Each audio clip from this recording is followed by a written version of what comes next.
Welcome! Today, we're diving into a simple yet engaging feature on Pinterest, adding a photo to your comment on a pin. This updated method allows you to enhance your interactions and share more visually with the Pinterest community. Let's get started with the steps. First, open the Pinterest app on your mobile device. Whether you're using an iPhone or an Android, the process remains the same. Once you're in the app, you'll be greeted by the homepage filled with inspiring pins.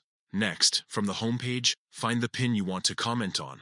Scroll through your feed or use the search function to locate that perfect pin that resonates with you or sparks your creativity.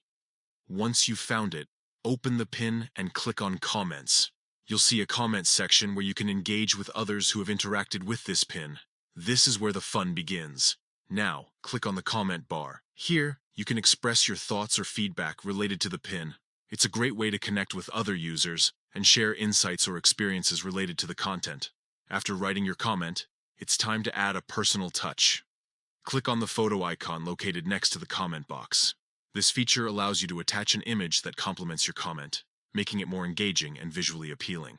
Next, choose what photo you want to upload from your gallery. You can select an image that relates to your comment or simply one that you find interesting. Once you've made your choice, it's just one click away from being shared. Finally, once you're satisfied with your comment and photo selection, click Post. Your comment will now appear under the pin along with your chosen image, allowing others to see not just what you think, but also a visual representation of it. And there you have it. By following these straightforward steps, you can easily add a photo to your comments on Pinterest pins. This feature not only enhances your comments, but also encourages more interaction from fellow Pinterest users. Happy pinning!